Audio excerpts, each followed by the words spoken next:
The hands of the faith in the Holy Land thought that it would be a very wonderful privilege if they could share some of the experiences that the pilgrims have when they come to the World Center. Les mains de la cause en Terre Sainte se sentent privilégiées de pouvoir faire connaître aux Baha'is du monde l'expérience des pèlerins qui visitent le centre mondial de leur foi en Terre Sainte. Les mains de la cause ont toutes rencontré le bien-aimé gardien au cours de leur pèlerinage. Monsieur Fouroutan par 2 fois et Monsieur Eni une fois. Et elles aimeraient vous faire part de leurs souvenirs personnels. La présence du gardien fut pour elles une véritable inspiration. Il leur parla des lieux saints et bien entendu de nombreuses questions ayant trait à notre foi. Nous aimerions donc faire participer les Baha'is du monde à ce pèlerinage en images, en espérant ainsi apporter la joie à ceux qui ne peuvent venir ici et servir d'inspiration à tous les amis d'Orient et d'Occident. Monsieur Fouroutan, qui est venu ici dans les premiers temps, a eu le privilège de rencontrer le gardien et de l'entendre parler des lieux saints. Écoutons-le.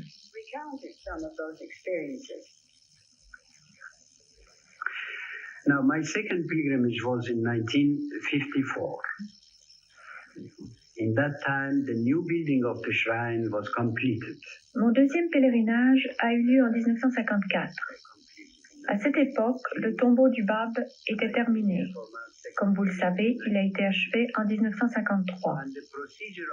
Mon deuxième pèlerinage, en grande partie réservé aux Persans et aux hommes, était différent du premier. The procedure was that every day we were waiting for the beloved guardian in Pilgrim House. And at 4 o'clock, he used to come by car to the main gate. Chaque jour, nous attendions le bien-aimé gardien dans la maison des pèlerins. À 4 heures, il arrivait dans sa voiture à l'entrée principale. Nous l'attendions sous l'eucalyptus. Dès que nous le voyions, nous ne voulions pas le faire attendre. Nous courions vers lui. Mais il nous faisait un geste de la main pour nous arrêter et disait « Ne vous fatiguez surtout pas ». Il était si bon. Il ne voulait pas nous faire courir. Il ne voulait pas que nous nous fatiguions, même pendant une seconde.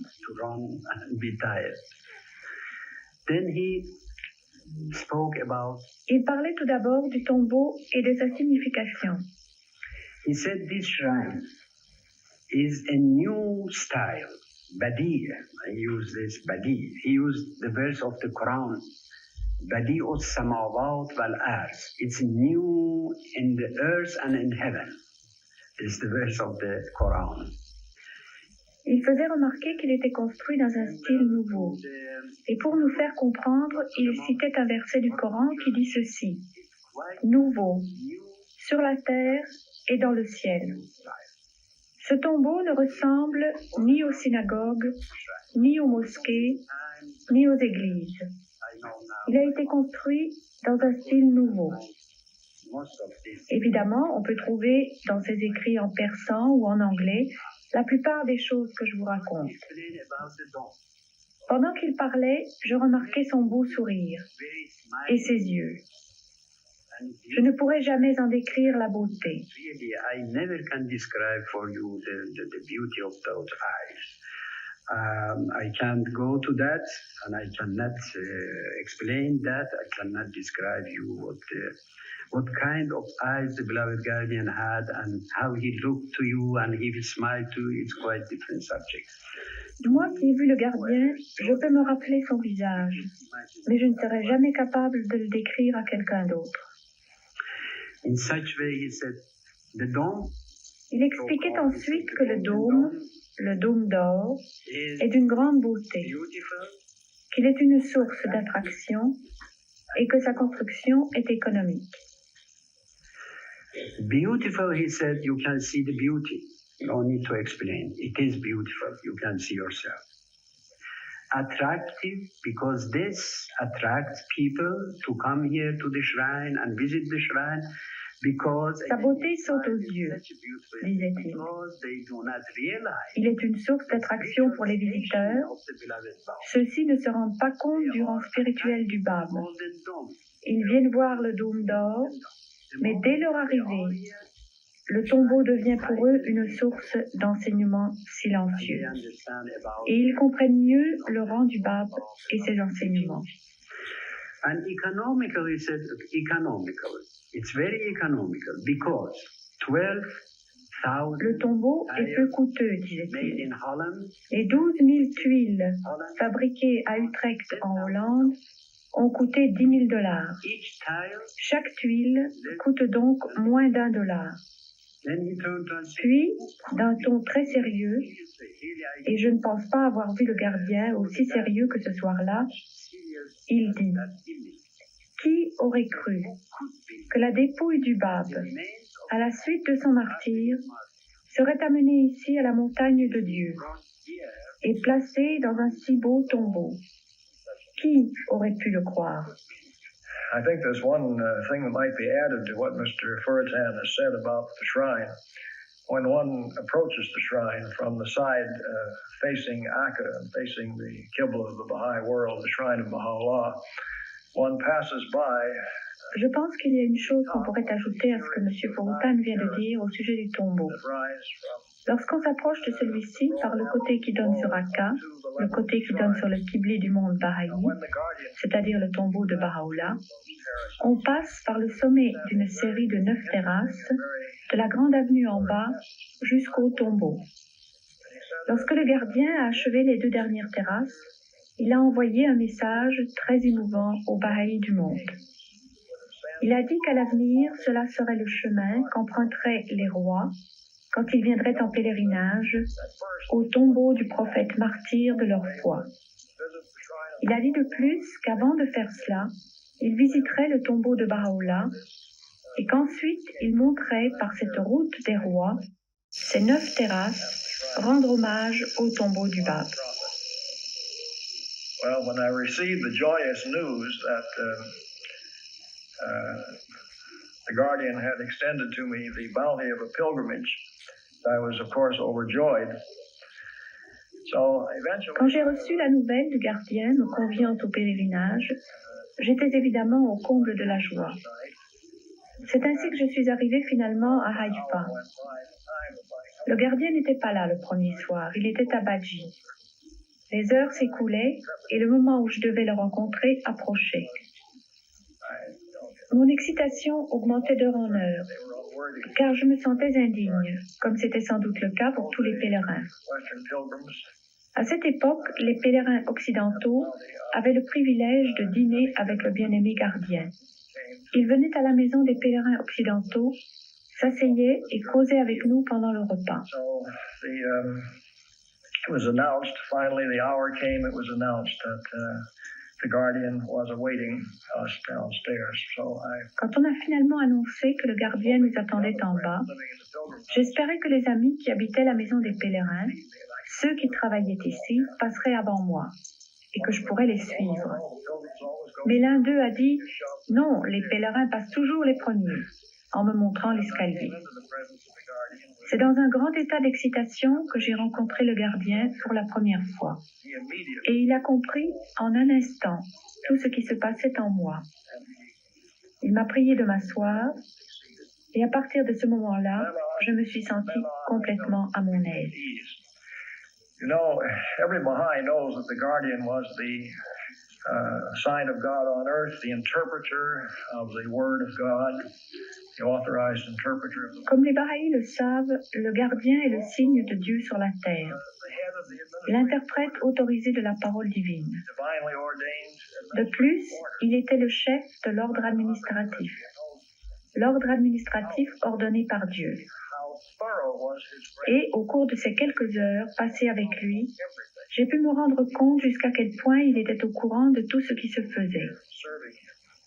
Chaque soir, à table, il donnait des directives aux personnes qui étaient à son service. Le lendemain, il demandait un rapport de ce qui avait été fait. Il ne donnait jamais de directives pour les oublier par la suite. Il insistait pour avoir tous les faits pertinents à un problème donné. Je me rappelle qu'une fois il s'est tourné vers moi pour dire « Les assemblées nationales doivent elles aussi me fournir les faits, car ce n'est qu'en ayant à ma disposition les renseignements et les faits exacts que je peux prendre les bonnes décisions. J'exhorte donc toujours les assemblées nationales à me tenir pleinement au courant. » I'm always urging the national assemblies to keep me fully informed. He spoke about the decline of religions. He seemed to place a great deal of emphasis on that, and he said that Il a parlé du déclin des religions. Il semblait insister là-dessus. Il a dit que les religions existantes assument un caractère de plus en plus politique et que dans la mesure où cette tendance se poursuivra, dans la mesure où ces religions se politiseront de plus en plus, leur déclin sera plus rapide. Il a dit que c'était inévitable. Après avoir entendu les mains de la cause parler de leur rencontre avec le bien-aimé gardien et de l'efficacité avec laquelle ils géraient les activités de la cause, je vous invite maintenant à faire votre propre pèlerinage. Vous allez revivre l'histoire de la foi bahaï en Terre Sainte et visiter les lieux historiques. Et partout où vous irez, vous verrez la main du gardien de la foi, son sens esthétique, son sens de l'histoire, son sens des proportions et son grand désir d'apporter la joie au cœur de tous les Bahaïs. Nous allons commencer au début. Nous allons commencer dans la ville-forteresse d'Aqqa. En 1868, Baha'u'llah, fondateur de la foi Baha'i, débarquait à Aqqa, en Palestine, sur les rives de la mer Méditerranée. Aqqa était alors une ville-forteresse où des troupes turques étaient en garnison. C'était aussi la colonie pénitentiaire la plus redoutable de tout l'Empire ottoman. Baha'u'llah était le prisonnier du sultan de Turquie. En face d'Aqqa, de l'autre côté de la baie, se dresse le mont Carmel, avec la ville de Haïfa à ses pieds. À cette époque, on se rendait par la plage d'une ville à l'autre, à pied ou à cheval, car il n'y avait pas d'autre chemin.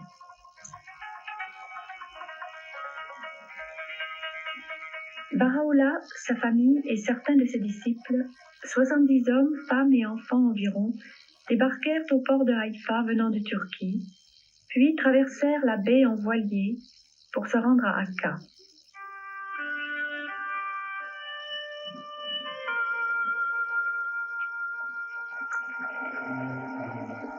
Baha'u'llah avait déjà subi 16 ans d'emprisonnement et d'exil. D'abord en Perse, sa patrie, puis en Irak et en Turquie. Pendant les 24 dernières années de sa vie, il resterait le prisonnier d'Aqqa. Son seul crime était d'avoir proclamé son message empreint de liberté et de tolérance. Il fut torturé, enchaîné, condamné à mort, emprisonné et exilé à l'instigation d'un clergé musulman fanatique qui le poursuivit avec vengeance pendant 40 ans. Par la chaleur accablante du mois d'août, Baha'u'llah débarqua dans ce port de mer et entra dans ce qu'il appelait la ville la plus désolée du monde, au climat détestable, à l'eau polluée.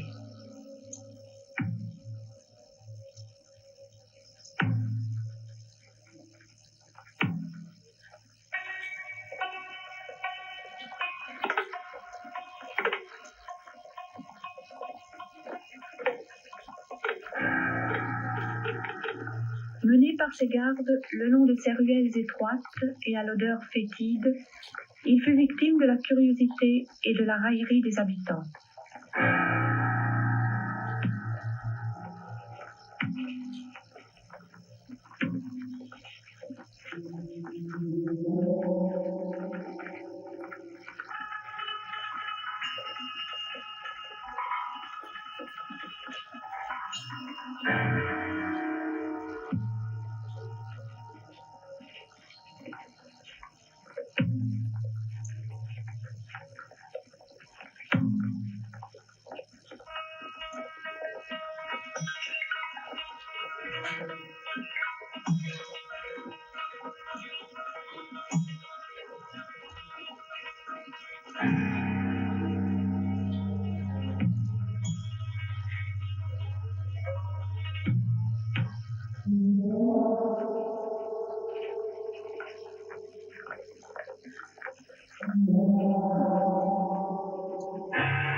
Il arriva finalement à la caserne et entra dans cette prison.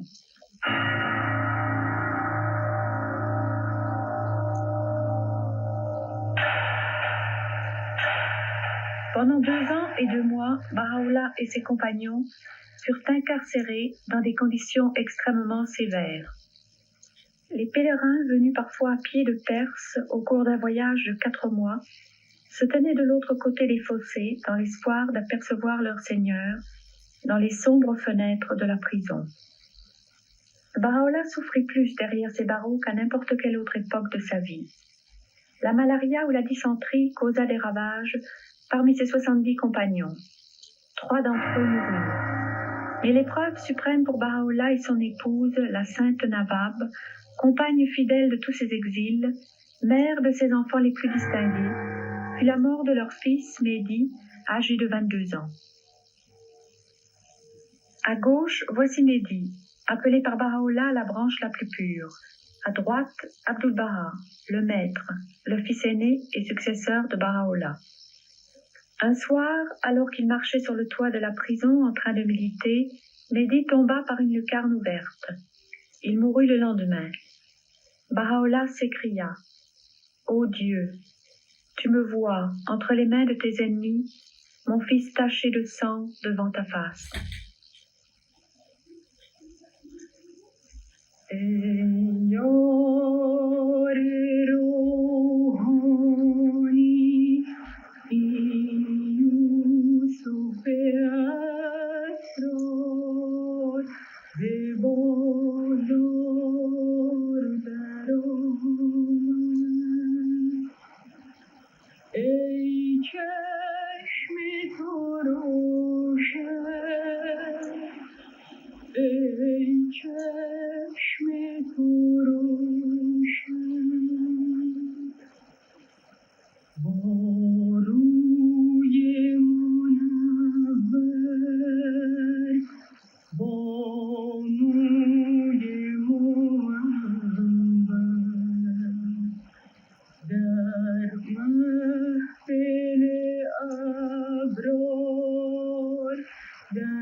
Des années éreintantes s'écoulèrent.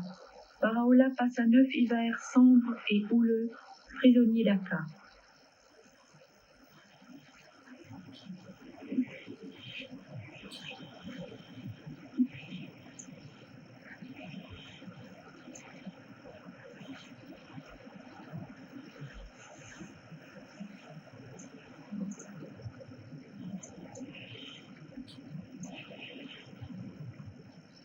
Au bout de 2 années terribles d'incarcération, Baha'u'llah et ses disciples furent transférés dans d'autres lieux.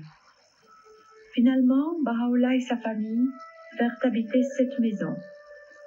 Peu à peu, la force de sa personnalité et la beauté de son caractère lui attirèrent l'admiration et l'amitié des représentants du gouvernement. Bien qu'on visite maintenant cette maison comme une seule, il s'agissait au départ de 2 maisons séparées. C'est la maison d'Aboud.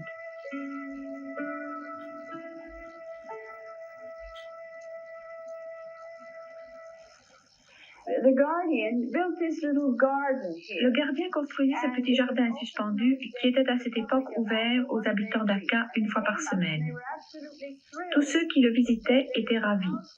Il disait « Il y a à Akka une maison avec un jardin sur le toit.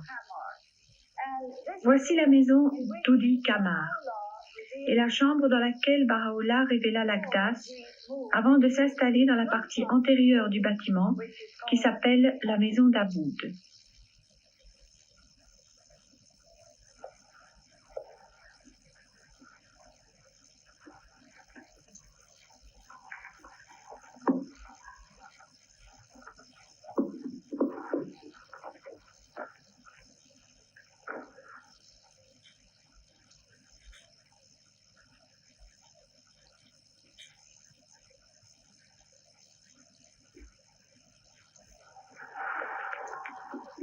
Baha'u'llah arrived in the city of Akka at the end of August 1868. And by Arrivé à Akka à la fin du mois d'août 1868, Baha'u'llah et sa famille furent transférés de la prison à cette maison. Cette pièce n'était pas comme ça à l'époque de Baha'u'llah. Abdul-Baha, qui y vécut après l'ascension de Baha'u'llah, la transforma et venait y passer la nuit jusqu'à la fin de sa vie. As a matter of fact, Abdul-Baha used to come and sleep in this room up to practically the very end of his life. It was in this room, which is because of this fact so very sacred to the Baha'is of the world. Cette pièce est un endroit sacré pour les Bahaïs du monde. C'est là que Baha'u'llah révéla le Kitab et Aqdas, la charte du futur ordre mondial, de la future civilisation mondiale de Baha'u'llah, le livre de ses lois et de ses ordonnances. You can see in this room the way Abdul-Baha lived. He lived so simply. Vous voyez dans cette pièce comment vivait Abdul-Baha. Il vivait très simplement. En Orient, les maisons étaient toujours pleines d'enfants, de serviteurs et de domestiques. Et il n'y avait pas de salle de séjour. C'est ici qu'Abdul-Baha recevait ses invités. C'est aussi la chambre dans laquelle il dormait jusqu'à la fin de sa vie.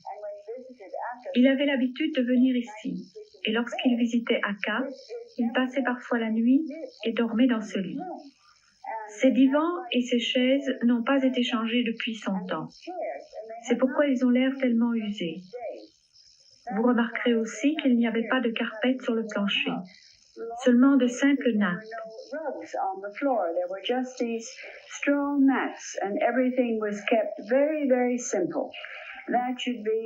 Cela doit être une grande consolation pour les Bahaïs du monde qui vivent eux-mêmes dans de très modestes conditions.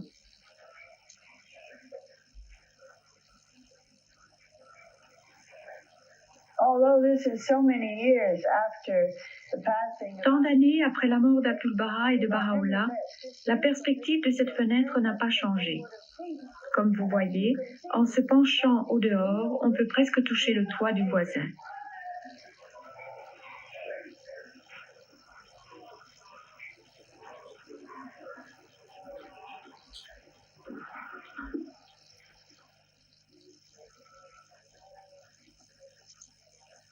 C'est par ici que l'on a accès à l'étage supérieur de la maison d'Aboud. C'est dans cette maison, en fait, ces 2 maisons, que Baha'u'llah resta prisonnier pendant presque 7 ans. Il fut prisonnier pendant plus de 9 ans à Akka, et pendant la majeure partie de cette période, il vécut dans ces maisons. Elles sont pleines de souvenirs historiques extrêmement touchants. En bas, à gauche, où se trouve le rideau rouge, est la pièce qu'occupa Baha'u'llah pendant les dernières années passées à Akka. Au bout de ce couloir, la porte du balcon, avec une très belle perspective de la Méditerranée.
Baha'u'llah spent the last years of his imprisonment in the city of Akka in this room.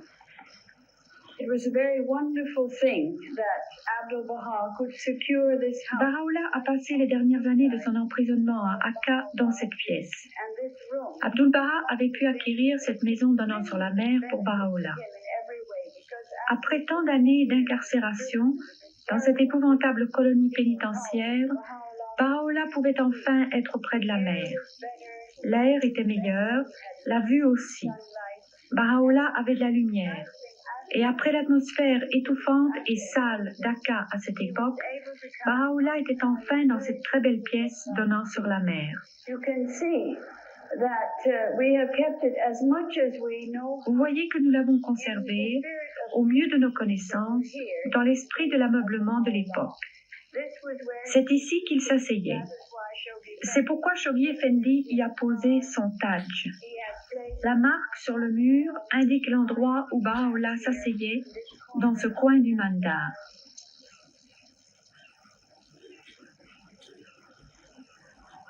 These are two of the chairs which were occupied by Baha'u'llah. And you Voici deux des chaises occupées par Baha'u'llah. C'est dans cette pièce qu'il recevait des personnes de marque et des Bahaïs. C'est là qu'on gardait sa literie. Il se couchait la nuit sur le plancher, selon la coutume. Il n'y avait pas de lit à l'époque.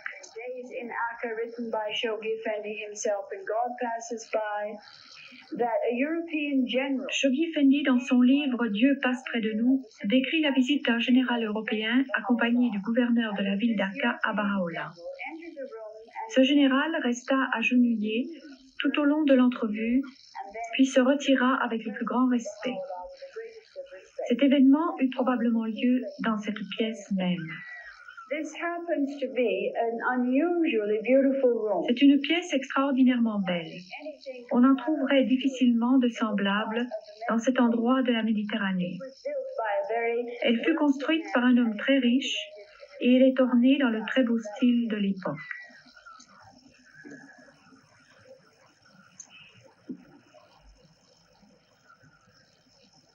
Baha'u'llah ate alone, and he was served here with the greatest dignity and Baha'u'llah mangeait seul et on le servait ici avec tous les honneurs et le respect voulu. they were sent Voici quelques-uns des objets utilisés de son who temps. was a merchant in Shanghai Ils furent envoyés par un des Afnan, commerçant à Shanghai. that was used Voici le genre de vaisselle utilisé par Baha'u'llah personnellement et peut-être pour des personnes de marque ou des membres de sa famille à Baji et dans la maison d'Aboud. of Abu Voici également des objets qu'utilisait Baha'u'llah. by Baha'u'llah. This Voici le miroir de Baha'u'llah. and it's Comme je vous l'ai dit, c'est la pièce qu'il occupait pendant la dernière partie de son emprisonnement dans cette ville, for about 4 pendant 4 ans environ.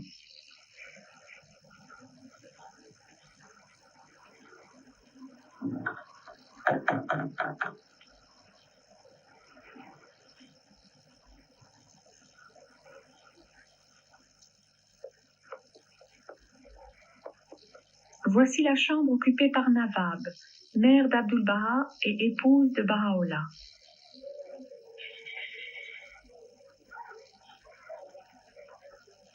Voici la généalogie de la famille de Baha'u'llah dans l'écriture du gardien.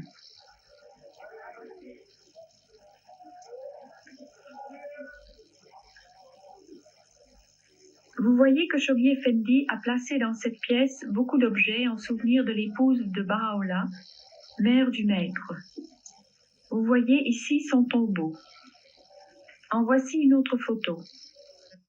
Il a mis dans cette pièce la photo de ses fils, Abdul-Baha et Mehdi, la branche la plus pure.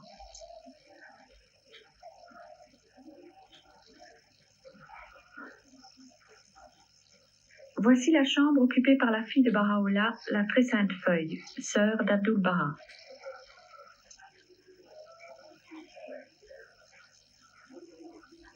Shoghi Effendi, avec toute la tendresse et l'amour qu'il portait à cette grande tante qu'il aimait tant, a mis au mur toutes ces belles photos d'elle. Adolescente, puis adulte,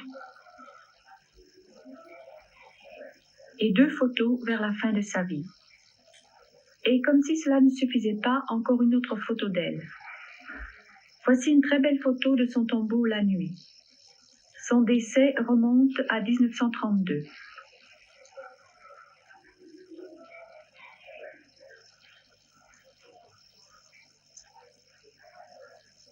Encore une fois, il y a lieu de se rappeler que cette pièce n'était pas comme ça à l'époque. Elle était beaucoup plus simple.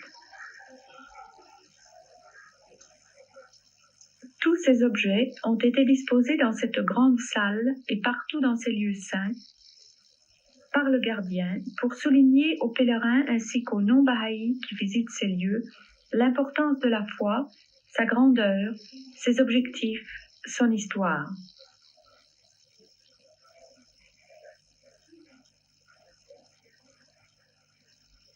Voici le témoignage de la reine Marie de Roumanie que vous voyez dans la première photo, à la gloire de Baha'u'llah, où elle nous fait comprendre ce qu'elle trouva dans la foi de Baha'u'llah qui l'a amenée à accepter celle-ci.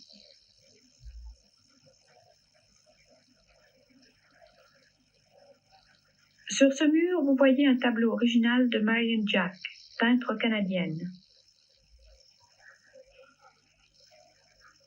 Il s'agit d'une perspective d'Aqqa à partir du balcon de Baha'u'llah.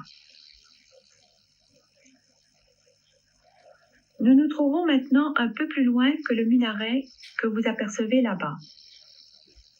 On a un panorama magnifique de Haïfa, de la baie d'Aqqa, de la ville d'Aqqa et des plaines situées entre Aqqa et Badji. Ce sont évidemment des lieux très précieux et très chers au cœur des Bahaïs. Voici la chambre d'Abdul-Baha qu'il continua à occuper après le décès de Baha'u'llah. À cette extrémité, il y avait un long divan où Abdul-Baha, accablé de douleur après le décès de Baha'u'llah, passait des heures en silence à regarder par la fenêtre et à pleurer son père bien-aimé, avec qui il avait évidemment des liens extraordinaires.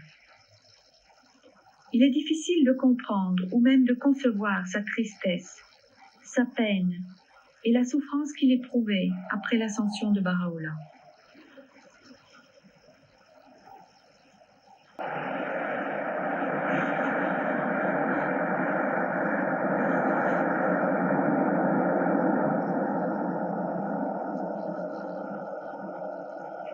Ce fut Abdul-Baha qui mit fin aux années les plus amères de la captivité de son père.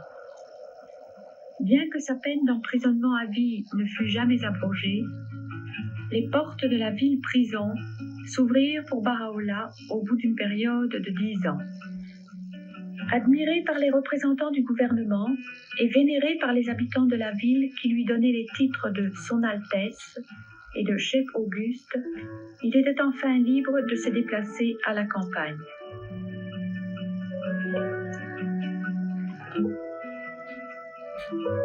Près d'Aqqa se trouvait un beau jardin sur une île située dans la rivière. Abdul-Baha loua ce jardin pour Baha'u'llah, qu'il appela le jardin de Rezvan, paradis. Un paradis pour cet homme, maintenant âgé de plus de 60 ans, qui portait toujours les marques des chaînes qu'il avait portées pendant 4 mois dans le cachot de Téhéran. Il se reposait dans cette petite maison lorsqu'il venait ici. Elle n'a pas changé tellement depuis cette vieille photo du début du siècle. La literie, emballée et déposée sur cette table, appartenait à Baha'u'llah, mais d'autres objets furent ajoutés au cours des années suivantes.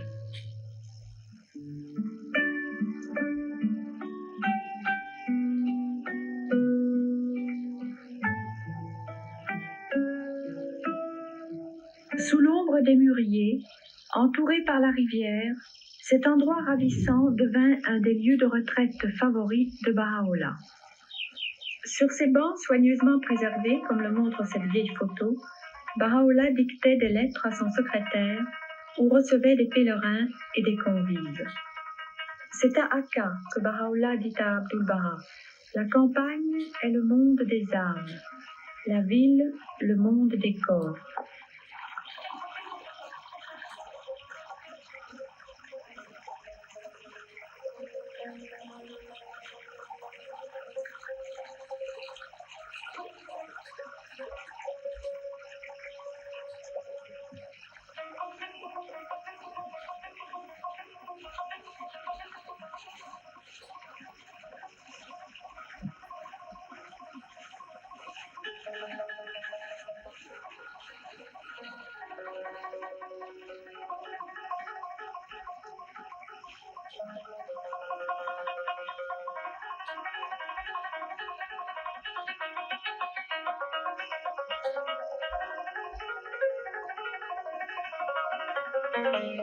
Bien qu'il visitât souvent le jardin de Rezvan, c'était ici, en pleine campagne, à quelques kilomètres au nord d'Akka, que Baha'u'llah vivait maintenant, à Masrae.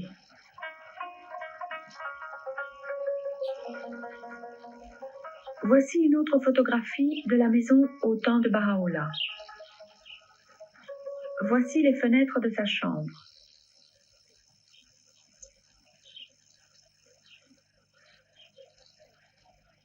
This is the room that Baha'u'llah occupied. Voici la chambre qu'occupait Baha'u'llah au cours des 2 années qu'il habita à Masrae, après avoir été libéré de son incarcération rigoureuse dans la ville d'Akka et avant de s'installer dans la maison de Badji où il décéda. Encore une fois, aucun de ces objets n'est de son temps. Cette pièce, qui n'a pas été transformée, fut cependant meublée par le gardien pour permettre aux pèlerins de visiter une autre pièce de cette maison que Baha'u'llah occupa.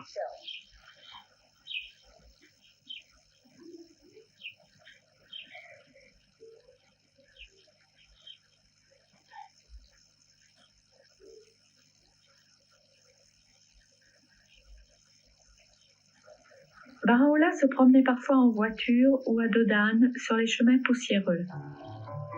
Bien qu'il restât prisonnier jusqu'à sa mort, les années d'incarcération rigoureuse étaient terminées.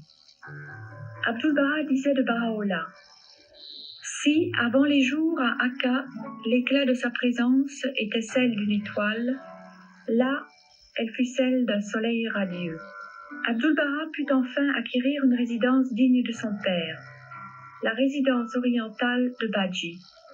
Cette vieille photo montre comment devait être son aspect à cette époque. C'est sur cette marche que Baha'u'llah montait son âne. Elle a été soigneusement préservée par Shoghi Effendi. Vers 1880, Baha'u'llah vint demeurer ici, dans sa sublime résidence comme il l'appelait.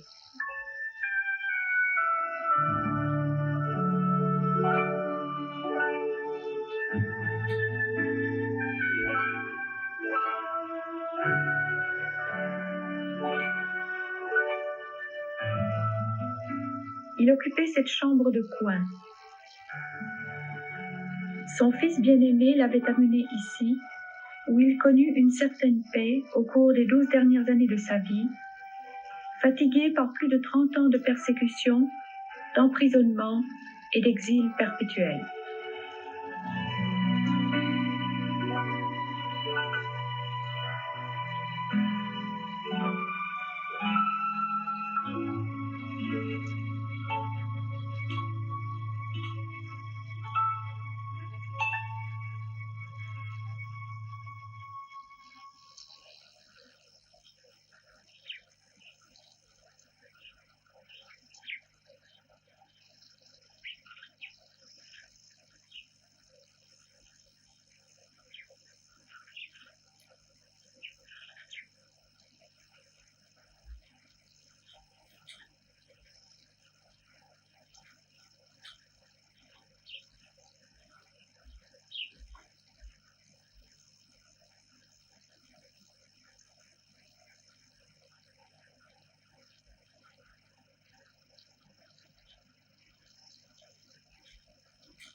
It was in this corner that Baha'u'llah used to sit. C'est dans ce coin que Baha'u'llah s'asseyait, et c'est là qu'il reçut le professeur Brown de l'université de Cambridge.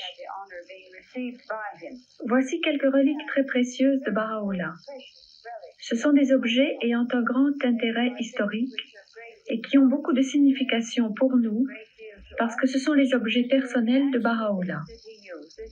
Voici son tadj, le chapeau qu'il portait jusqu'à la fin de sa vie et autour duquel il entourait un turban blanc. We have something here which is infinitely precious. We have some of the locks of the hair of Baha'u'llah, which his daughter Nous avons ici quelque chose d'extrêmement précieux. used to take hair La fille de Baha'u'llah, sœur d'Abdul-Baha, la très sainte feuille, gardait les cheveux de Baha'u'llah qui restaient dans son peigne et elle les rassemblait pour en faire des mèches qui ressemblaient par leur beauté et leur richesse aux mèches des cheveux de Baha'u'llah de son vivant. Je pense que c'est une des reliques les plus touchantes que nous ayons le privilège de voir. We have another thing here which is infinitely precious, and that is a Nous avons ici quelque chose de très précieux, le chapelet de Baha'u'llah. many prayer beads, Baha'u'llah se servait d'innombrables chapelets. which was Voici celui qui fut donné à Martarout par un vieux Baha'i en Perse. in Persia. Martarout le donna à ma mère et ma mère me le donna. My mother gave it to me. C'est un objet très précieux qu'on peut voir ici. Par la suite, ce chapelet fera partie des archives. Then we have here the Voici les chaussettes de Baha'u'llah. you can see Vous voyez qu'il avait de très petits pieds. very short Baha'u'llah était très court de the stature. arachine which he wore at night, Voici la rachine qu'il portait la nuit. shirt, Nous avons une de ses chemises. hand-woven cloth Comme vous voyez, elle est tissée à la main. is almost 100 Tous ces objets étaient utilisés il y a presque 100 ans. Here we have one of the abbas of Ici, Baha'u'llah, nous avons un des manteaux de Baha'u'llah en poil de chameau, tissé à la main en Perse. and here we have Voici quelques-unes des paroles cachées significant dans la très belle calligraphie originale de Baha'u'llah. is Nous sommes tellement privilégiés d'avoir ces merveilleuses paroles de sagesse écrites de la propre main de Baha'u'llah. he had very beautiful penmanship, and it is infinitely precious to think that these wonderful words of wisdom, we are able to see how they were written by his hand in the original. Then we have the fur coat that was used by Baha'u'llah. There were Ensuite, nous avons le manteau de fourrure qu'utilisait Baha'u'llah. Ces grands bâtiments n'étaient pas chauffés et il a dû souffrir du froid.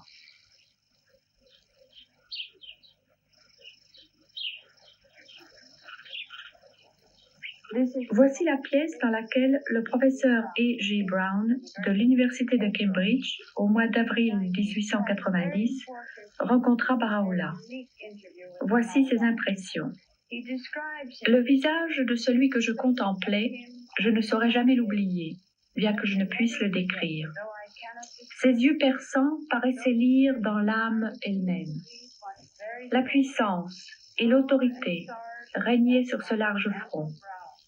La chevelure noire comme le jais et la barbe d'une luxuriance étonnante atteignant presque la taille. Je m'inclinai devant celui qui est l'objet d'une dévotion et d'un amour que les rois pourraient envier et auquel les empereurs aspireraient en vain. Une voix douce, pleine de courtoisie et de dignité, me pria de m'asseoir. Loué soit Dieu de ce que tu sois parvenu au but. Tu es venu voir un prisonnier et un exilé. Nous ne désirons que le bien du monde et le bonheur des nations. Cependant, on nous soupçonne d'être un élément de désordre et de sédition, digne de la captivité et du bannissement. Que toutes les nations deviennent une dans la foi, et que tous les hommes soient des frères, que les liens d'affection et d'unité entre les enfants des hommes soient fortifiés, que la diversité des religions cesse, et que les différences de race soient annulées. Quel mal y a-t-il en cela? Cela sera, malgré tout, Ces luttes stériles, ces guerres ruineuses passeront et la paix suprême viendra.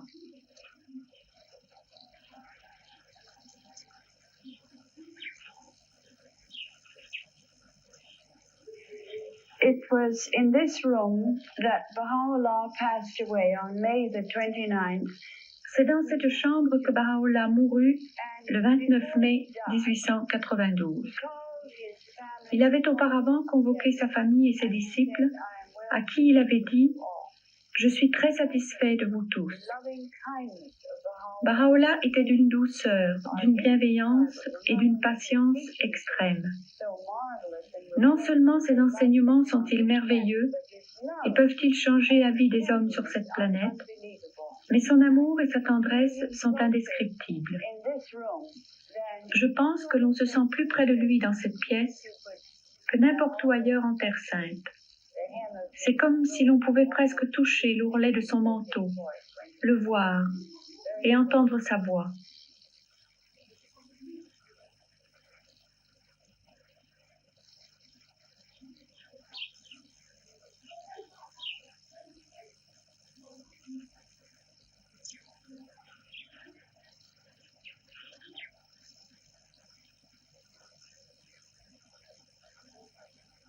This is the room that was occupied by the beloved guardian when he used to come over and spend the night in Badji, which he... Voici la chambre qu'occupait le bien-aimé gardien lorsqu'il venait passer la nuit à Badji, ce qu'il faisait assez souvent pendant qu'il aménageait les jardins et embellissait les propriétés. Voici le lit dans lequel il dormait. Au-dessus du lit, la généalogie de Baha'u'llah, de la main du gardien. Au-dessus, un des plans du premier Mashriqul Ascar d'Occident, réalisé par W.S. Maxwell, la main de la cause qui conçut la superstructure du tombeau du Bab. C'est Shoghi Effendi qui exposa les plans ici. Au-dessus, deux des beaux oiseaux de paradis de Mishkin Kalam, et partout dans cette pièce, des choses très intéressantes du point de vue historique.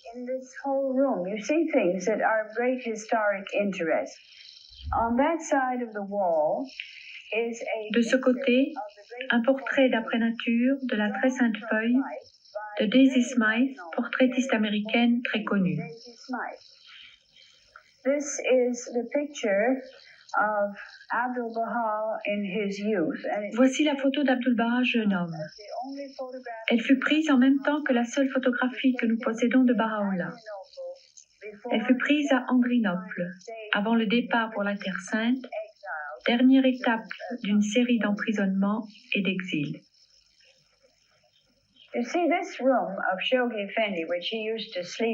Vous voyez que la chambre de Shoghi Effendi se trouve directement en face de celle de Baha'u'llah. La chambre de Baha'u'llah se trouve à l'angle est et celle de Shoghi Effendi à l'angle ouest du bâtiment.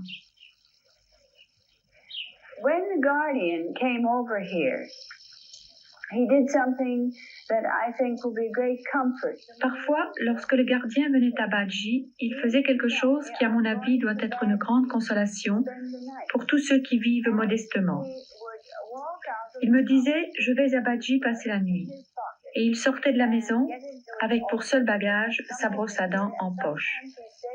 Il lui arrivait parfois de rester 4 ou 5 jours. Et c'était aussi simple que cela.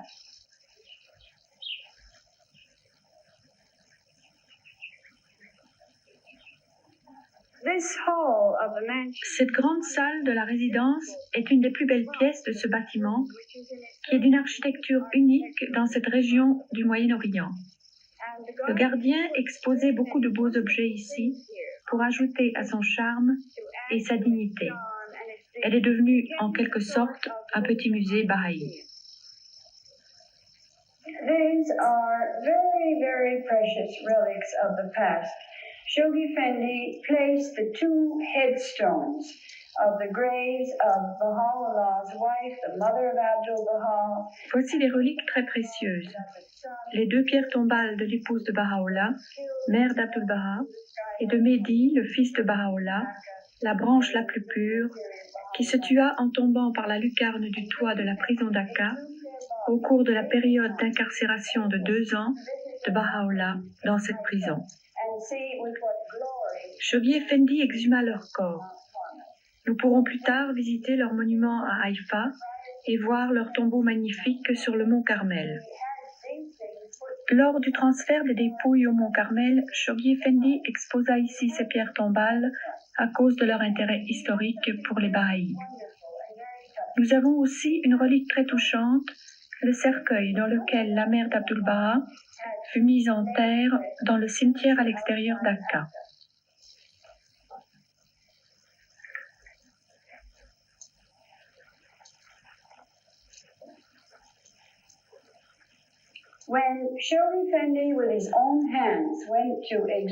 Lorsque Shoghi Effendi est allé exhumer de ses propres mains ses précieuses dépouilles mortelles, il est descendu dans le tombeau, les a sorties lui-même, les a posées dans des cercueils neufs avec le plus grand respect et les a transportées à Haïfa, à proximité du tombeau du Bab sur le mont Carmel, pour les ensevelir dans le jardin près du tombeau de Bahie Kanoum, la très sainte feuille. On this wall, we have a picture of one of the martyrs. Nous voyons ici une image d'un livre russe représentant un des martyrs de l'époque Babi. En d'autres mots, l'assassinat d'un des Bahaïs pendant la période du Bab. On this wall, sur ce mur, au-dessous de cette bibliothèque comportant plusieurs traductions en braille des écrits bahaïs, on voit la célèbre mosquée Mesquito de Cordoue en Espagne. Over here, we have the holy city of Jerusalem. Nous avons ici la ville sainte de Jérusalem, sacrée aux yeux des Bahaïs comme à ceux des Juifs, des musulmans et des chrétiens. This is a very interesting thing that the Guardian has done here. He has placed the fact. Voici quelque chose de très intéressant que nous devons au gardien. Il a placé le décret d'exécution du Bab sur ce mur, avec en dessous le portrait du commandant du régiment qui tira sur le Bab et le tua. And then, opposite this, deliberately, the Guardian conceived the idea of... Immédiatement en face, le gardien a exposé les photos de toutes les premières assemblées spirituelles locales de l'Amérique latine. Il était très heureux lorsqu'elles ont été constituées dans le cadre du premier plan de 7 ans. Et il a dit qu'ainsi, le commandant pourrait contempler le résultat de son travail et ce qui avait été accompli grâce à l'exécution du Bab. Aside from the pictures of the Baha'i temple in Wilmette in the United States, on this wall there's something again. En plus du temple Baha'i des États-Unis, il y a sur ce mur quelque chose qui attire notre attention sur le fait que les Bahaïs croient en toutes les religions sacrées du monde et les respectent.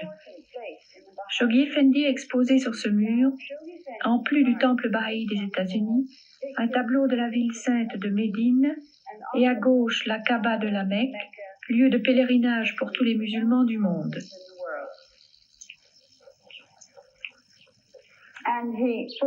Il a placé ici une photographie du tombeau du Bab avec son architecte W.S. Maxwell, Baha'i canadien. He had this beautiful early photograph. Voici une ancienne photographie du monument funéraire de la Très Sainte Feuille. Le reste de la pièce était, comme vous le voyez, très bien décoré dans le style même du bâtiment, à l'époque où il fut acheté pour Baha'u'llah, vers la fin de sa vie. La chambre de Baha'u'llah donnait sur cette terrasse où il pouvait jouir de l'intimité. Le paravent en verre de couleur et le jet d'eau en marbre donnaient de la fraîcheur et de l'ombre en été et protégeaient contre la pluie en hiver. En dessous, un des plus beaux jardins de Badji.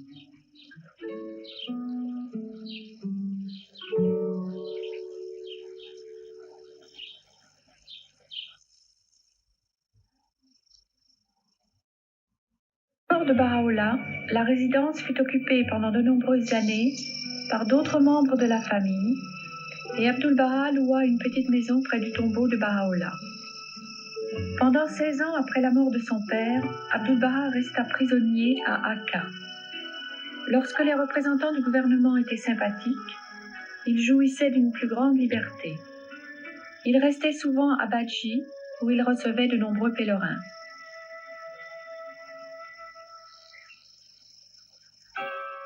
Dès l'âge de 9 ans, lorsqu'il se rendait à la prison de Téhéran pour demander si son père vivait encore, Abdul-Baha partagea toutes les souffrances de Baha'u'llah.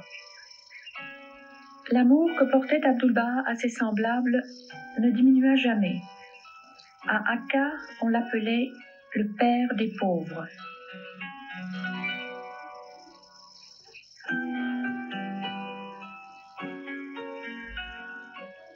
Cette simple pièce nous rapproche beaucoup de lui. Voici le service à café utilisé pour servir ses convives.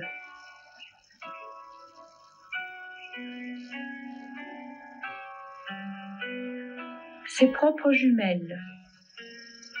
Son service à thé. Le successeur de Baha'u'llah était comme un miroir immaculé qui reflétait sa lumière à la perfection.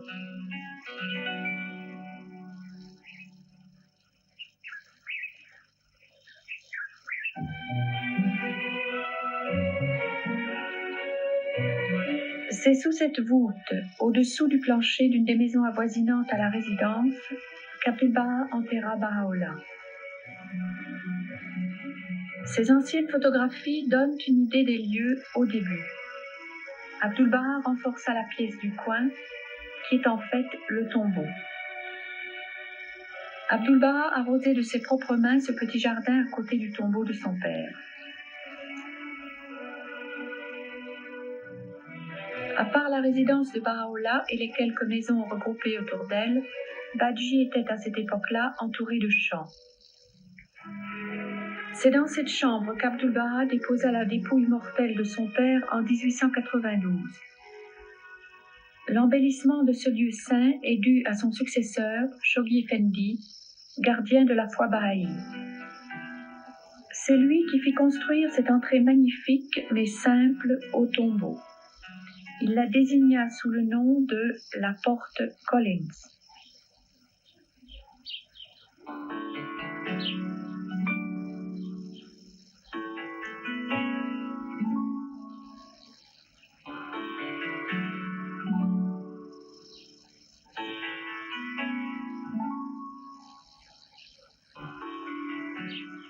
Au-dessus, le gardien plaça le symbole du plus grand nom, une invocation à Dieu dont les Bahaïs se servent souvent et qui signifie « Ô toi, la gloire du très glorieux ».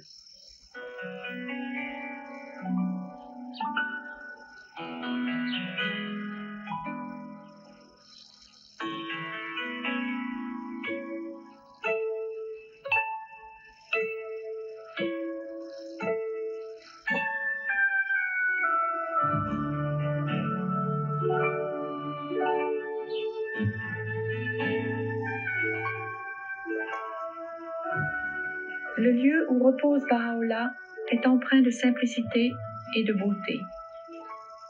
Un sentiment presque tangible de paix s'en échappe. Ces mots de Baha'u'llah résonnent à nos oreilles. Nous ne désirons que le bien du monde et le bonheur des nations. Le bonheur des nations.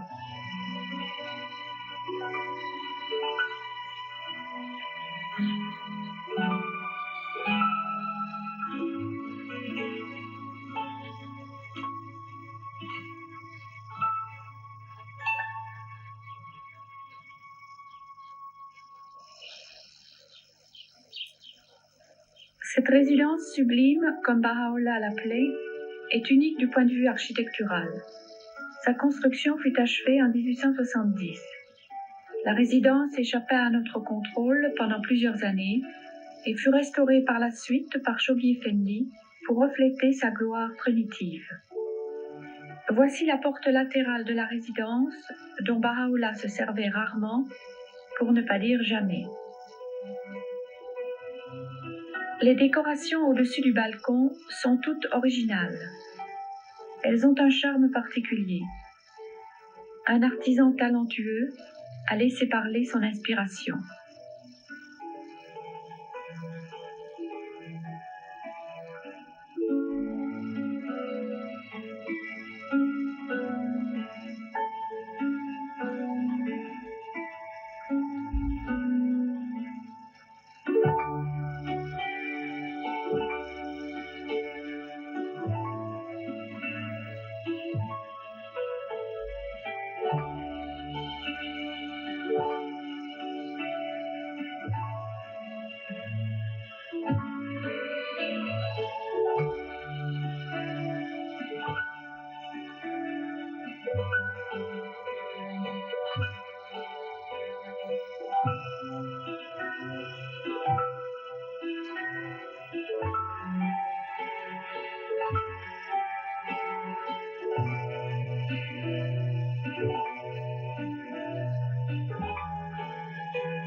Il faut se souvenir que cet endroit était auparavant la pleine campagne et que tous les aménagements sont dus à Shoghi Effendi. En 1952, Shoghi Effendi réussit à acquérir 150 000 mètres carrés de terrain autour du tombeau de Baha'u'llah. Auparavant, il y avait eu peu de changements depuis la mort de Baha'u'llah. Shoghi Effendi s'installait dans cette petite pièce blanche pour faire son courrier lors de l'aménagement des jardins. Afin de mieux surveiller les travaux à partir d'une élévation, il fit construire ce petit escalier menant au toit.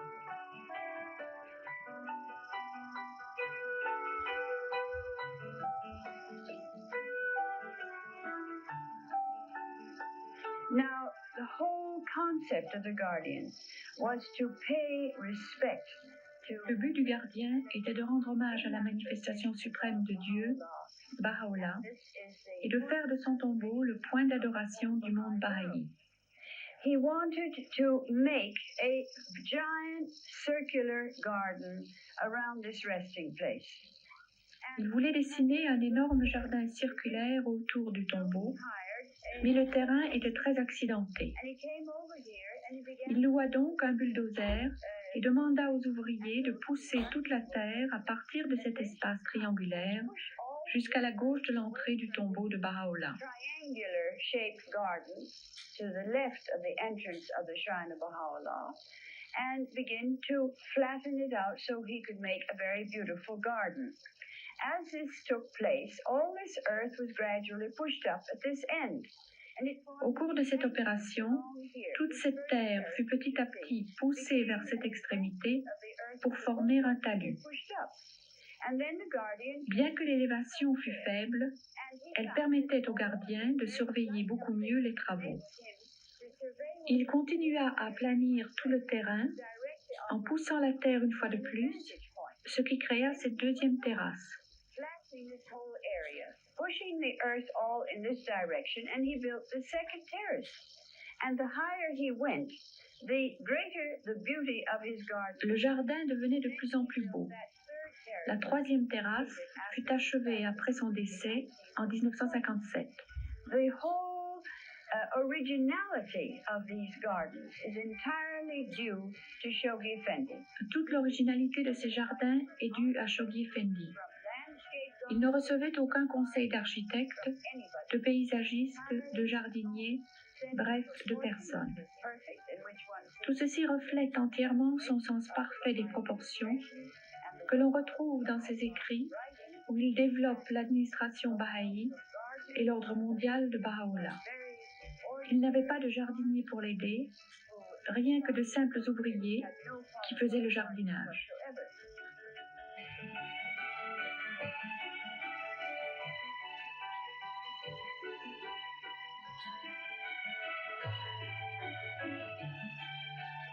This is one of the most fascinating sections of our gardens anywhere in Baji or in Haifa. It looks very much like a beautiful oriental rug. There was, before the guardian passed away, a very large two-story... Voici une des sections les plus intéressantes de tous les jardins de Baji ou d'Haïfa. Elle ressemble à un beau tapis oriental. Avant le décès du gardien, il existait un très grand bâtiment à 2 étages qui obstruait la vue de toute cette partie du jardin. Choguier Effendi fit une chose extraordinaire. Il aménagea ce jardin aux 2 tiers, le conçut et le planta. Puis il mourut. Il ne revint jamais en Terre Sainte achever ce jardin lui-même ou veiller à la démolition de ce bâtiment.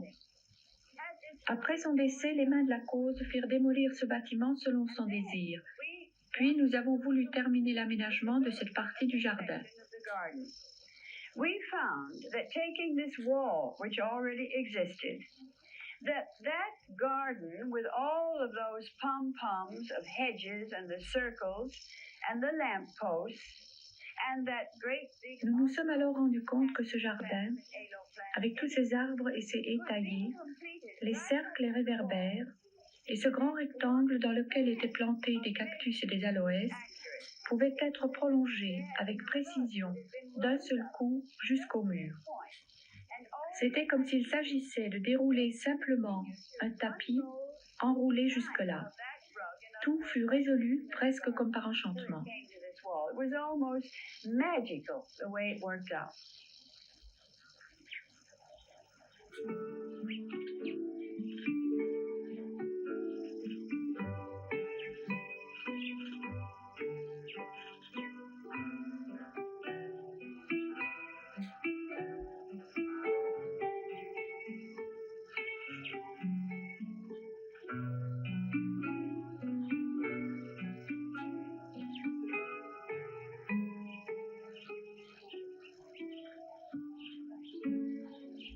La Maison universelle de justice, organisme suprême de la foi bahaï, fit construire cette entrée pour aider des milliers de touristes et bahaïs qui visitent Badji. Pour ces pèlerins bahaïs, c'est l'exaucement du désir de leur cœur, une communion spirituelle qui transformera leur vie entière.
Lorsqu'il fait clair la nuit, on peut voir, à partir du balcon de la résidence, le tombeau du Bab de l'autre côté de la baie de Haïfa, rayonnant comme un bijou brillant sur le mont Carmel.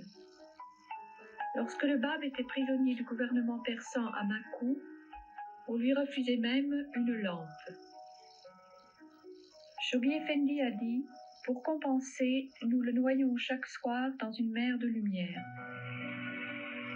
Le Bab, précurseur de Baha'u'llah, n'avait pas encore 31 ans lorsqu'il fut martyrisé en 1850 à cause de ses enseignements libéraux.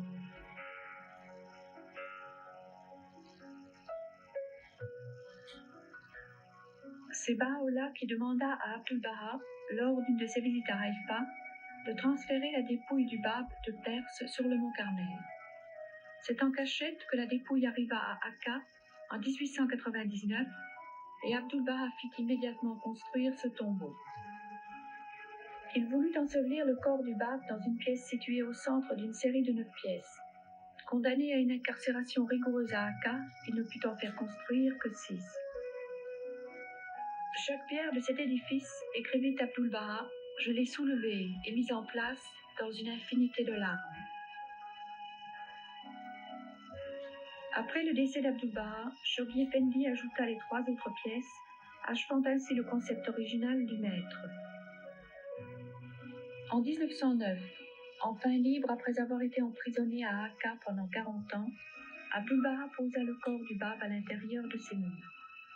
Enlevant ses chaussures, son manteau, son turban, sa chevelure argentée ondoyant autour de son visage lumineux, il appuya son front sur le bord du cercueil et pleura à se fendre l'âme.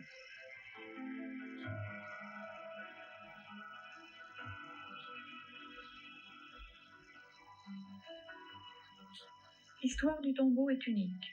Le prophète Isaïe désigna le mont Carmel montagne du Seigneur vers laquelle afflueront toutes les nations. L'emplacement du tombeau fut choisi par Baha'u'llah, le style par Abdul Baha.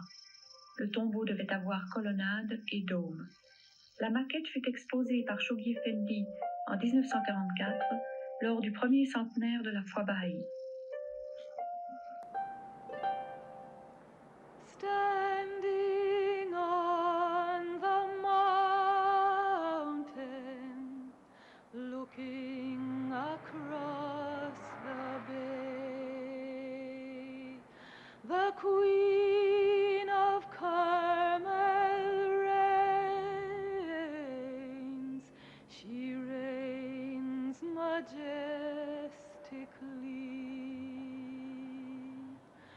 Cry out, Zion, cry out to your Lord. Cry out, Zion, circle round in adoration.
Dans le jardin supérieur, derrière le tombeau, se dresse toujours le cercle de cyprès qui marque le lieu où s'assit Baha'u'llah lorsqu'il chargea Abdul-Baha d'acheter ce terrain et d'y faire construire le tombeau du Bab.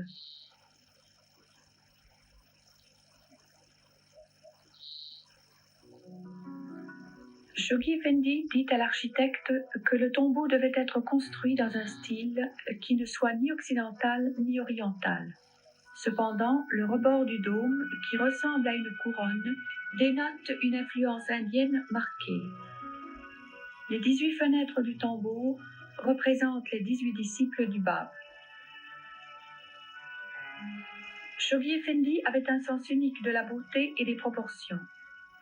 Ces fleurons de la claire-voie doivent aux gardiens leur charme et leur originalité.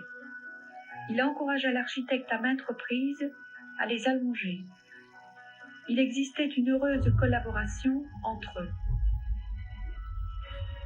Le Bab étant un descendant du prophète Mohammed, il avait le droit de porter la couleur verte. À la demande de Shoghi Effendi, cette bande verte fut incorporée au motif du tombeau pour indiquer la généalogie illustre du Bab. Les mouchetures rouges représentent le sang de son martyr.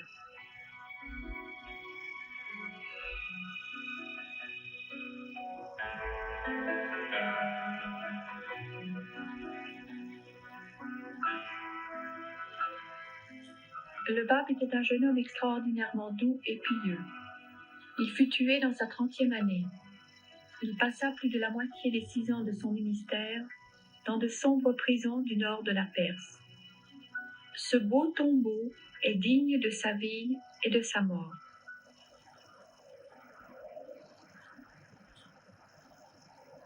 En sortant par l'entrée principale des jardins qui entourent le tombeau et en traversant une des rues les plus animées de Haïfa, on gagne les jardins des monuments où est enterrée Baïe Kanoum, la fille de Baha'u'llah, dans un cimetière unique au monde.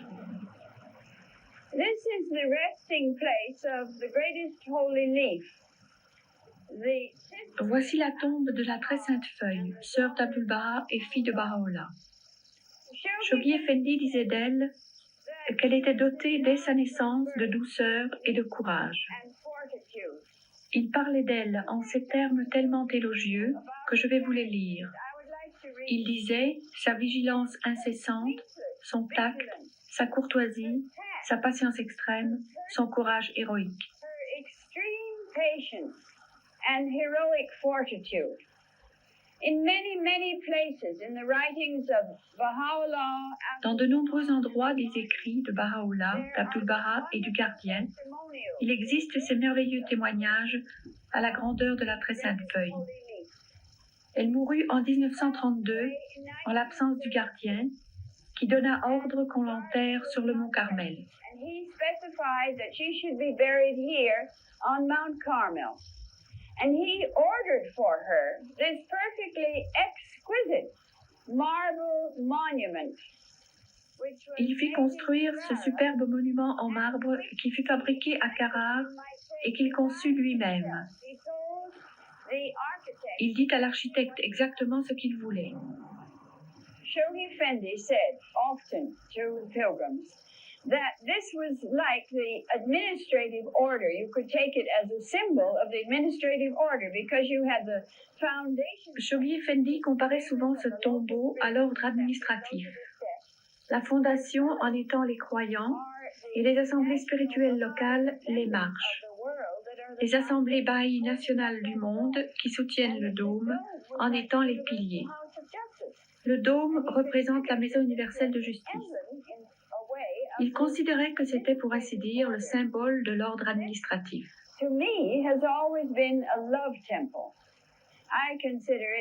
Pour moi, cela a toujours été un temple d'amour. Je trouve que c'est l'incarnation de l'amour que le gardien avait pour la très sainte feuille.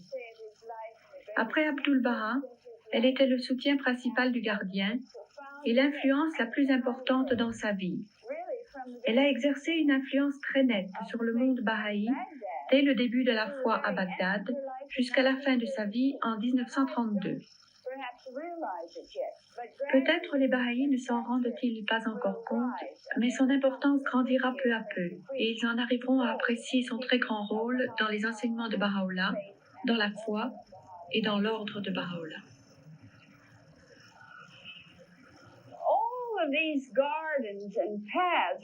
Tous ces jardins et allées furent dessinés par Shoghi Effendi lui-même, qui se tenait ici, planifiait tout, puis faisait exécuter les travaux devant ses yeux. Il a tout conçu du commencement à la fin, et c'est en cela que réside le charme unique de ces lieux.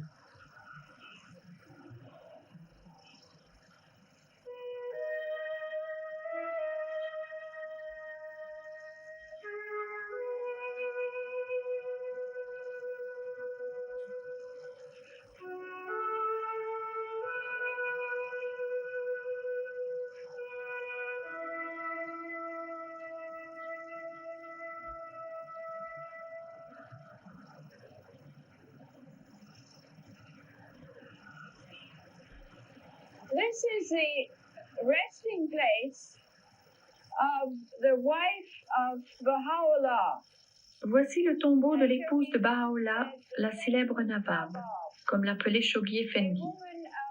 C'était une femme d'une piété, d'une sainteté et d'une douceur extraordinaires. Elle était issue d'une famille illustre.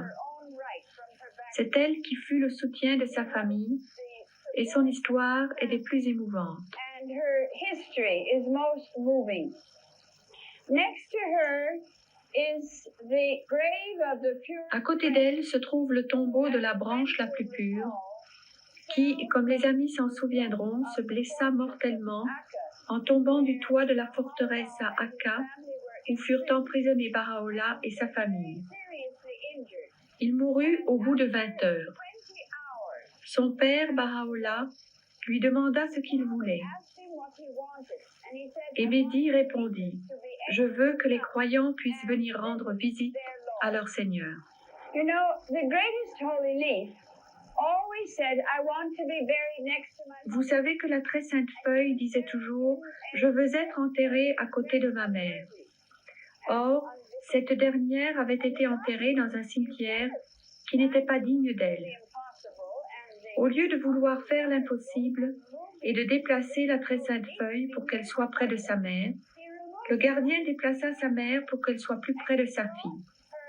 Il transporta donc la dépouille de la mère et l'enterra dans toute cette gloire sur le mont Carmel. These two monuments here, which as you see are very similar in style to the other one of the greatest holy leaf. Ces deux monuments sont d'un style semblable à celui de la très sainte feuille. Le monument de la très sainte feuille se trouve à l'autre extrémité de cette allée. Ces monuments forment l'axe dont le point central est le siège de la Maison universelle de justice. Et comme vous le savez, le siège de la Maison universelle de justice est un de ces édifices et institutions merveilleux qui seront construits à l'avenir. Le gardien a érigé les archives internationales. Il y aura aussi des institutions pour l'enseignement et la protection de la foi. Il y aura une institution pour les écrits sacrés et je crois savoir qu'il y aura également une bibliothèque internationale. Ces grands édifices administratifs se trouveront là et ces âmes saintes se trouveront au cœur de toutes ces institutions.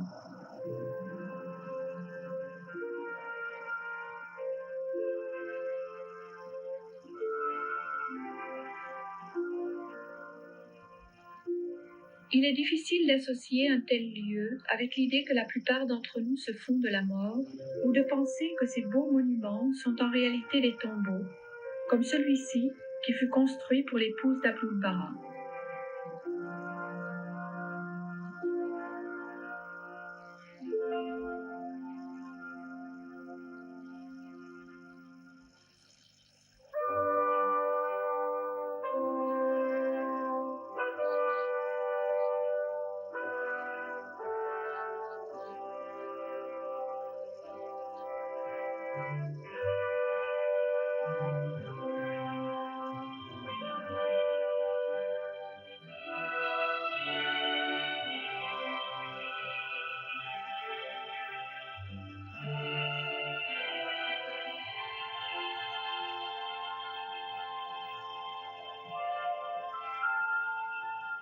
people asked Shoghi Effendi why he had chosen the Greek style of architecture. Quand on demanda à Shoghi Effendi pourquoi il avait choisi le style grec pour l'architecture des monuments, il expliqua que ce style avait été considéré comme le canon de la beauté pendant 2000 ans, et que s'il avait choisi un style nouveau, il n'aurait eu aucun moyen de savoir pendant combien de temps il serait considéré comme beau et accepté. Tout cet arc fut dessiné et conçu conformément au style architectural grec. La chose extraordinaire en ce qui concerne les archives internationales qui abritent les reliques de la foi, les tablettes et les objets d'intérêt historique, c'est que le gardien aménagea le jardin d'abord, puis fit construire l'édifice par la suite. The Guardian built the garden first out here, and he said you can bring the building in. Il fit construire une route à l'arrière pour amener les matériaux, ce qui était tout à fait différent de ce que n'importe qui aurait fait. Cet édifice fut donc construit dans un jardin déjà aménagé, et lorsqu'il fut achevé, les plantations étaient déjà partiellement poussées. Le gardien eut la joie de voir le résultat de ses travaux avant de mourir. Shoghi Effendi choisit un temple grec bien connu comme modèle des archives, avec ses chapiteaux ioniques. Le siège de la Maison universelle de justice est construit aussi dans le style grec, mais il s'adapte aux besoins d'un édifice moderne. Dans ce cas, l'ordre prédominant est corinthien, comme en témoignent ces beaux chapiteaux sur les 58 colonnes de l'édifice.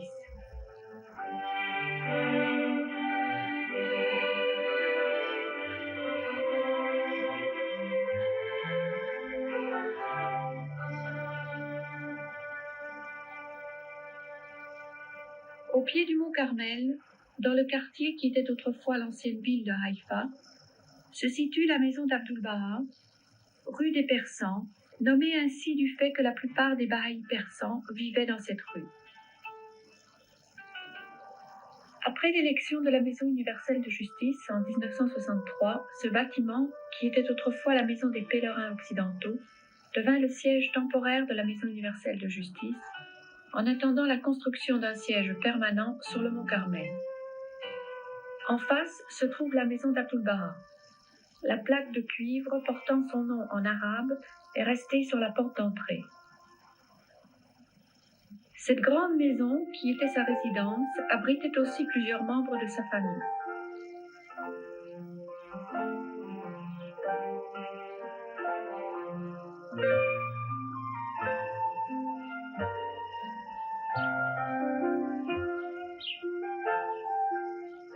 La chambre d'Abdul-Baha était située du côté ensoleillé de la maison, derrière ses fenêtres. L'étage supérieur est l'appartement de Shoghi Effendi, qui fut ajouté à la maison pour lui servir de bureau et de résidence particulière. Cette petite pièce était parfois utilisée par Abdul-Baha, que nous voyons sur cette vieille photographie.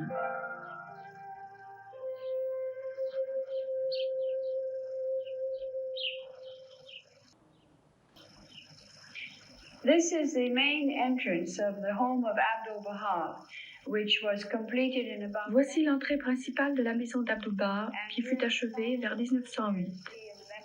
Au cours des 2 années suivantes, il déménagea ici avec les membres de sa famille. Cela marqua la fin de sa longue incarcération dans la ville d'Aqqa. C'est ici que résida Shoghi Effendi, premier petit-fils d'Abdul-Baha et son successeur, le gardien de la foi bahaï pendant 36 ans. C'est dans cette maison qu'il travailla au service du monde bahaï.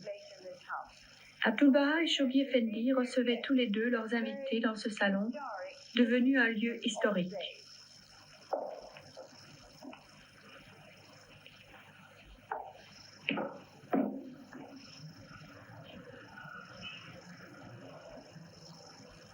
This is undoubtedly one of the most historic rooms that we have in the Baha'i Holy. Voici sans doute une des pièces les plus historiques des lieux saints bahaïs en Terre Sainte. Dans ce salon, Abdul-Baha reçut plusieurs invités de marque. C'est là qu'il reçut le général Allenby, sur la recommandation duquel Abdu'l-Baha fut nommé chevalier par le gouvernement britannique après la Première Guerre mondiale. Il y reçut également le roi Faisal d'Irak. Abdu'l-Baha always sat in that corner of that particular sofa. And Shoghi Abdu'l-Baha s'asseyait toujours dans le coin de ce canapé. refused Pendant toute sa vie, Shoghi Effendi refusa de s'asseoir plus haut qu'à l'endroit qu'avait occupé son grand-père bien-aimé, le maître. he always sat in Il that. s'installait toujours dans ce coin du canapé. Nobody ever of the master or the guardian sat higher than those two places.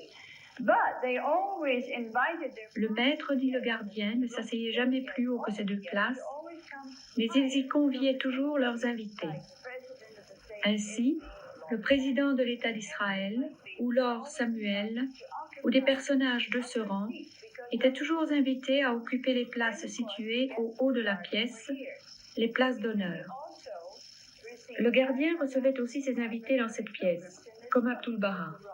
that many C'est de cette pièce que les pèlerins ont gardé les souvenirs les plus profonds de Shoghi Effendi. There's a very lovely story about this room. The greatest holy leaf went to Beirut and she bought this furniture, this whole suite of furniture. Il existe une histoire très touchante au sujet de cette pièce. La très sainte feuille alla à Beyrouth et y acheta ses meubles, tout ce mobilier pour la salle de réception de son frère bien-aimé Abdu'l-Baha, ainsi que ce tapis. Il y avait très peu de tapis sur les lieux à l'époque. Comme vous le savez, Abdu'l-Baha était très généreux. Il aimait faire des cadeaux aux gens de marque et aux pauvres. Très souvent même, il donnait le manteau qu'il portait. Et le jour arriva où il voulut offrir en cadeau ce très beau tapis, en fait le seul tapis précieux que possédait la famille d'Abdu'l-Baha à cette époque, le tapis de la salle de réception. Shoghi Effendi m'a dit que la très sainte feuille s'approcha d'Abdu'l-Baha et le supplia de ne pas donner ce tapis, de le garder pour le salon. Comment pourra-t-il recevoir ses convives s'il n'a même pas de tapis par terre dans la pièce, lui dit-elle. Table in the middle of the room is from his days. La table au milieu de la pièce date de l'époque d'Abdu'l-Baha, mais quelques-uns des autres meubles sont de l'époque de Shoghi Effendi. Et comme je l'ai dit, cette pièce renferme plusieurs souvenirs précieux de la vie du maître et de celle du gardien.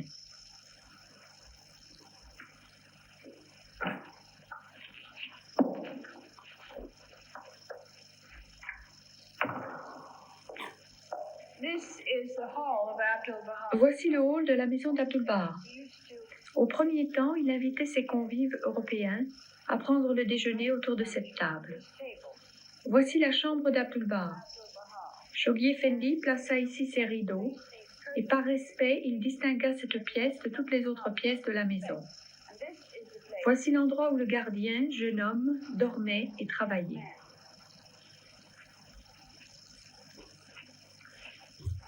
Les visiteurs ont le privilège de voir la chambre dans laquelle mourut le maître en 1921. C'est la chambre qu'occupait Abdu'l-Baha dans cette maison.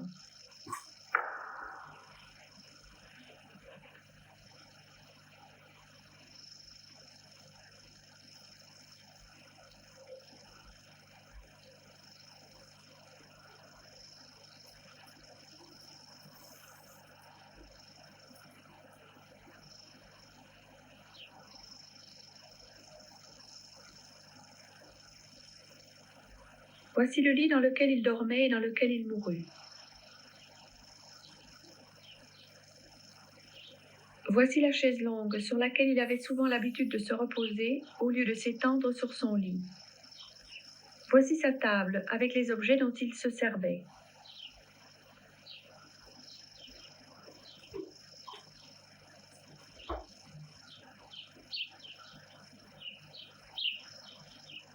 Il s'asseyait toujours dans ce coin et recevait plusieurs de ses invités et plusieurs pèlerins dans cette pièce plutôt que dans le salon.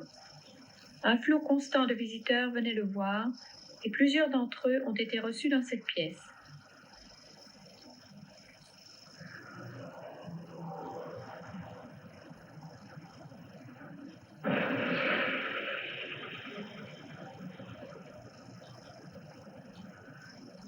Depuis l'époque où Baha'u'llah et Abdu'l-Baha arrivèrent à Akka dans un voilier comme prisonniers, jusqu'à ce jour, où des dizaines de milliers de touristes viennent visiter le tombeau sur le mont Carmel chaque année, un changement miraculeux s'est produit dans le cours de cette foi persécutée.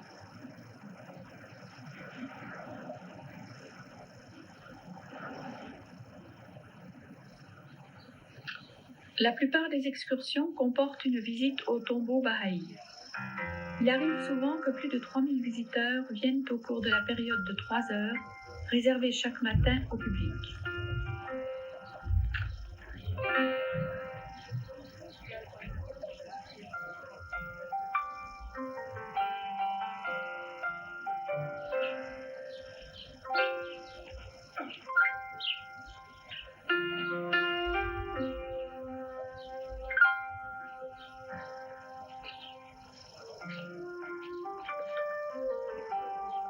Il est interdit de prendre des photos à l'intérieur des sanctuaires, ce sont des tombeaux sacrés.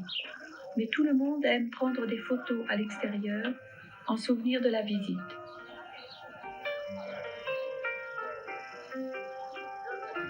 Avant la mort de Baha'u'llah, plusieurs pèlerins sont venus d'Orient pour lui rendre hommage. Au temps d'Abdu'l-Baha, des visiteurs venaient d'Orient et d'Occident. À l'époque de Shoghi Effendi, le nombre de visiteurs augmenta encore. À l'heure actuelle, des milliers de pèlerins affluent, provenant de tous les pays, de tous les milieux et de toutes les races. Ils se rassemblent ici dans le bâtiment qui était autrefois la maison des pèlerins orientaux.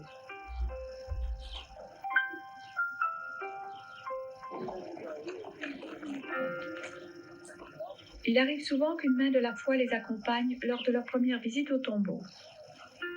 Monsieur Fouroutan raconte aux amis persans certains événements émouvants ayant trait au tombeau du Bab.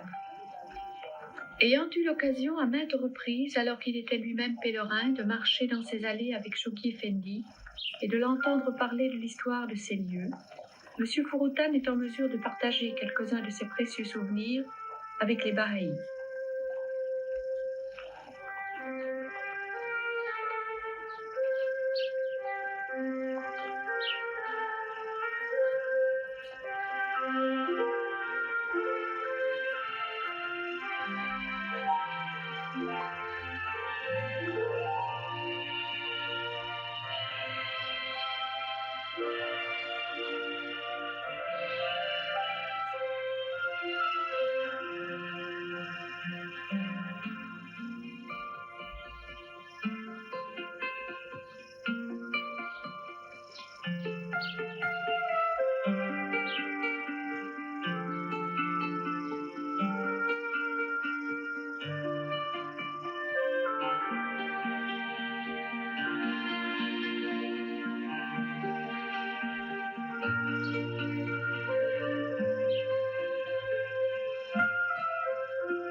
La coutume veut qu'on enlève ses chaussures, mais il n'existe aucun rite ni cérémonie dans la foi bahaï. Il est normal que les visiteurs soient respectueux envers les lieux saints, et les pèlerins qui sont enfin parvenus au but de leur désir sont pleins de vénération alors qu'ils entrent dans le tombeau du Bab.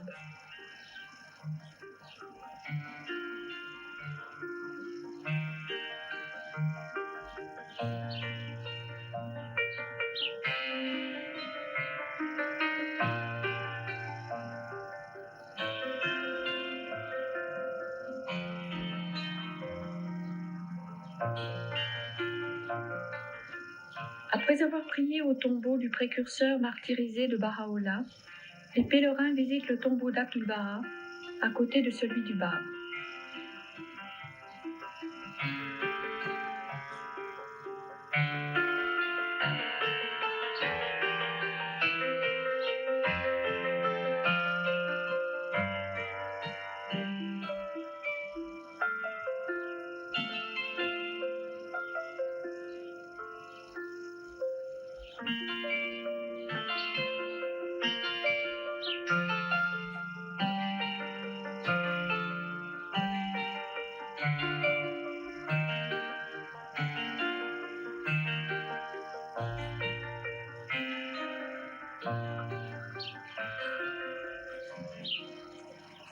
Monsieur Eni, main de la foi, guide les amis anglophones, comme Monsieur Furutan, main de la foi aussi, avait guidé les amis persans.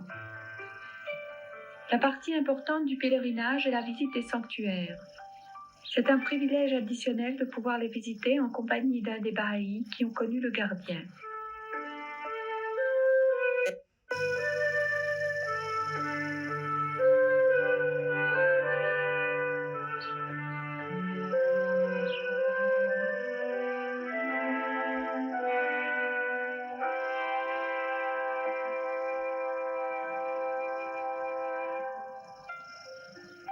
Ces lieux ne servent pas au culte, ce sont uniquement des lieux d'adoration où l'on récite des prières à haute voix, où l'on se recueille en silence, chacun selon ses propres sentiments et ses propres habitudes.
Shoghi Effendi disait que le panorama de Haïfa est le plus beau au monde, parce qu'on peut y voir à la fois la mer, les plaines et les montagnes. À l'avenir, les visiteurs s'approcheront du tombeau en montant ses terrasses.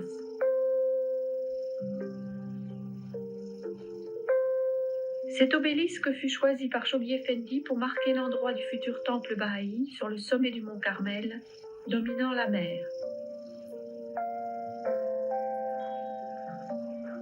Comme les pèlerins le savent, les maisons d'adoration Baha'i sont ouvertes à tous. Il n'y a pas de prêtre dans la foi et aucun sermon n'est prononcé. Pendant le service, on lit les écrits sacrés des grandes religions révélées.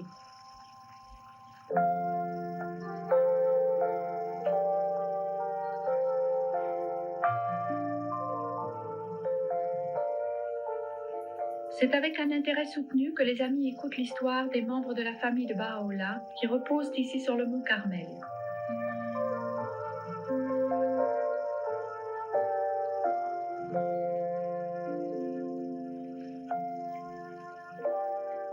Quelle preuve plus grande en l'immortalité que celle-ci, que les tombeaux soient le centre d'une administration dynamique et mondiale. Les pèlerins visitent la maison d'Abdul-Baha, où il reçut pendant tant d'années étrangers et amis, avec un amour et une bienveillance qui ne faisaient jamais défaut. Ils visitent avec beaucoup de respect la chambre dans laquelle il mourut et la quittent en silence, plein de souvenirs d'Abdul-Baha et de Shoghi Effendi. La visite aux archives internationales Baha'i est une autre expérience mémorable pour les pèlerins. Ils traversent la rue de l'autre côté des jardins qui entourent le tombeau et suivent le chemin qui mène à ce musée. Ils verront ici plusieurs des écrits originaux du Bab, de Baha'u'llah et d'Abdul-Baha, de leurs propres mains, ainsi que des objets en leur souvenir et ayant trait à l'histoire des premiers temps de la foi.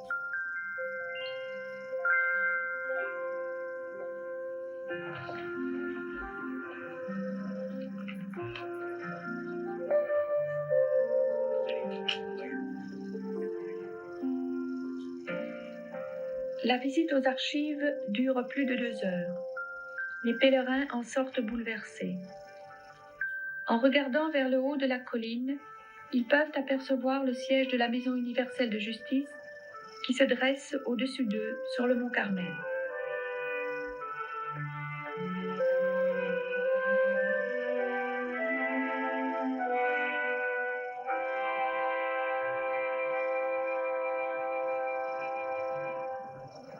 It's a very wonderful thing to think that after the pilgrimage, the Baha'is end up. Il est merveilleux de penser que les Bahá'ís terminent leur pèlerinage par ce regard vers l'avenir, ce bâtiment qui est le siège de la Maison universelle de justice, dont l'humanité tout entière retirera tant de bienfaits. When the beloved guardian Lorsque le bien-aimé gardien a parlé aux pèlerins de l'avenir et de la Maison universelle de justice, je ne pouvais m'imaginer que cet avenir était si proche. Voilà 17 ans que je suis en Terre Sainte et que j'ai le plaisir de servir la Maison universelle de justice. Je suis convaincu que les futures générations comprendront encore davantage. Je rends toujours grâce à Baha'u'llah d'avoir eu ce privilège. Devant ce bâtiment si grandiose et si majestueux, qu'est le siège de la Maison universelle de justice, je suis témoin de toute cette majesté et de toute cette gloire. Je me souviens de plusieurs choses qu'a dites le bien-aimé gardien de cet édifice et de cette institution. Il a dit qu'il ornerait le nouvel ordre mondial de Dieu d'une couronne aux proportions majestueuses. Il a dit que de cet édifice et de cette institution couleraient des rivières de loi et de règlements pour guider l'humanité.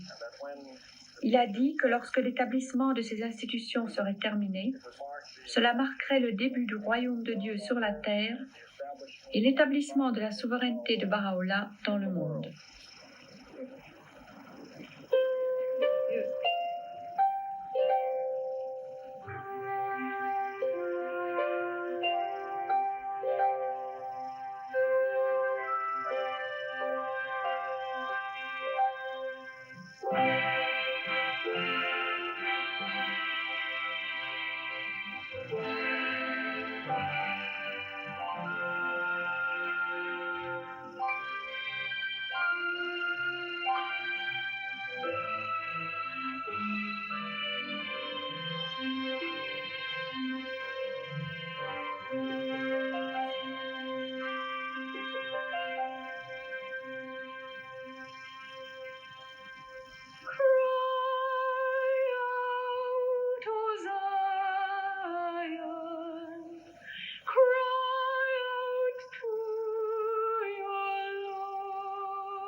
Circle